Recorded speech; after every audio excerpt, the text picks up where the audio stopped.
Three genes that are going to run the show when it comes to mental health.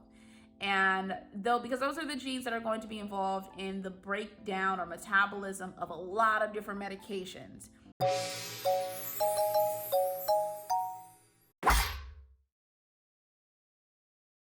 Hey, welcome back to my channel, Rethink ADHD. So we've talked a lot about genetics and how that may change either how you respond to a medication or even change how much of the medication you should and should not be taking. Within that, I wanted to take a moment to explain the three primary categories in pharmacogenomics, because you'll see them as we continue to do these reviews of the reports. You'll see me talk about them in each of the reviews. So there are three main categories that are usually studied. The pharmacokinetic category, which is looking at genes that are involved in your body's metabolism or how you break down different medications. Your pharmacodynamic category is looking at all of those transporters and receptors. If you've been with me for a little while, you know that receptors are like the keyholes on a door, and the transporters are guys in the hall that help make sure everything gets to where it's supposed to be.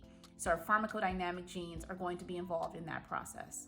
And then the last category are our immunological genes. And here we're just looking at how your immune system is going to respond to anything that we give you, whether, if at all. Of those three categories, the pharmacokinetics, or the metabolism, or breaking down medications, is probably the biggest section of most reports.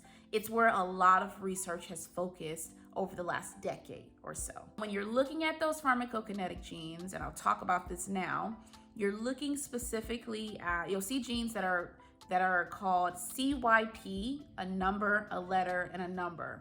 So the CYP is actually pronounced CYP. And so you will see, for example, genes like CYP2D6, D is in Delta. Now, each of the genes have varying impacts on different medications. Some of them are more impactful than others. Some of them are involved in the metabolism or breakdown of multiple different kinds of medications, and then some of them are really only involved in the breakdown or the metabolism of one. An example of a gene that's really involved in the breakdown of just one would be CYP2B6, B is in Bravo. And in that case, we're looking specifically at how our bodies are going to break down Bupropion. You may also know this medication as Wellbutrin. So that's pharmacokinetics. That's breaking down different medications. Now, there are really three genes, my personal opinion, my scientific opinion, really, three genes that are going to run the show when it comes to mental health. And because those are the genes that are going to be involved in the breakdown or metabolism of a lot of different medications. Like I said, once you look at some of the other genes, some of them are really specific to one medication in particular, but these three, they're going to cross the board. So when you look at your genetic report, and you'll see me do this when I review my genetic results with you during the reviews for the genetic tests, when you look at your genetic report, the easiest way to get a handle on the genes themselves is just to look at those three genes. So the first of them is CYP2C19, C is in Charlie. The second, we already talked about it, is CYP2D6, D is in Delta. And then the third is CYP3A4, A is in Alpha. Those are really the three genes that I can honestly say, if you look at them and get a snapshot of what your status is in those three genes, you'll get a better idea of how much is going to change, how much your genes are going to impact your medication response overall. So speaking of category in your status, right, what are the options of that? When you do the genetic report, what happens is we look at the allele you got from your sperm donor, the allele you had from your egg donor, and the combination of the two. So each allele you get from your parent or your donor, I don't know how you find that, your donor is going to give a certain level of activity for each of the genes. So you could have a star 1 and a star 2 allele. The star 1, this is just an example, the star 1 allele might give an activity score of 1. The star 2 allele may give an activity score of 2. We add those two things together for a total of 3, and that tells us what the activity level of that individual CYP gene is going to be. Now, depending upon the activity level of the CYP gene, we then are able to translate that into regular language, and we give those categories a name.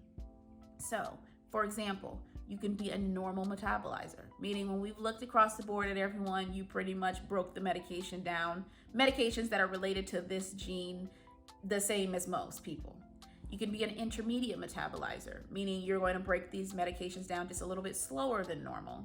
And then even slower than that, you can be a poor metabolizer, and you're going to break medications down much slower than normal.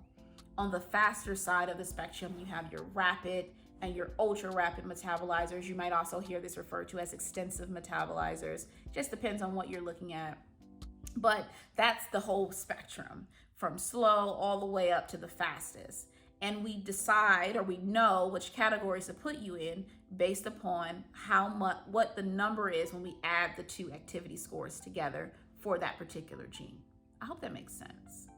So when you're looking at your genetic report, you're looking at your category, you're looking at your status, your metabolic status in each of these individual genes.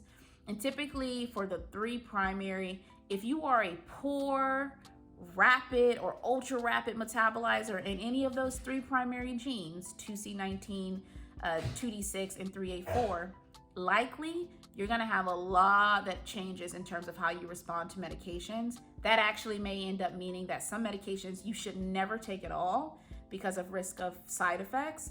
There may be that you need to increase the dose of certain medications. That may mean you need to decrease the dose of certain medications. It may even mean that certain medications aren't going to be as effective for you because your body's going to break it down too quickly for you to even get to what we call in clinical medicine the therapeutic threshold, which is just the level that the medication needs to get to in your body for you to actually start to get better and feel better. So look at those three. We'll talk a little bit more about like the pharmacodynamics and some of the controversy around some of those pharmacodynamic genes. Again, the pharmacodynamic genes are the receptors or the keyholes on the door, or the transporters, the guys in the hallway helping things get to where they need to be. And so we'll talk about those and where the science is pretty good and where there's a lot of room for development. And then we'll talk also about the immunological genes and what they mean, why you should care. Really, for you, if you are a person who's being treated for bipolar disorder, if you're being treated for epilepsy, usually those kinds of medications are going to be the ones that are going to most interact with your immune system. There's some that don't, but usually when we talk about the immunological genes, those are the kinds of medications that are going to be that most interact with the immune system, and so they may change how you take that medication, if at all. So those are the three main categories. Those are the three main genes. You'll see and hear me talk about it a lot. I'll say CYP something, CYP number, letter number. That's the gene itself. I'll talk about my metabolic status in each of those genes and what that may mean. And of course, we'll compare it to the official clinical guidelines that have been backed by all the research as we're talking about our genetic tests and the genetic test results, so that you can see the ones that are really the most accurate and doing the work of really sticking to the official recommendation.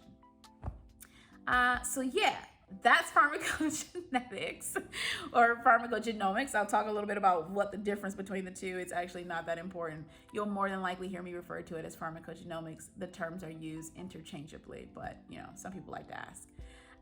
So I just wanted you all to have a good understanding of what I mean when I say certain things and why they're important. I love to hear if you've already done genetic testing in the past. What were your results? What did you learn? And why did your doctor ultimately, or your clinician ultimately, order a genetic test?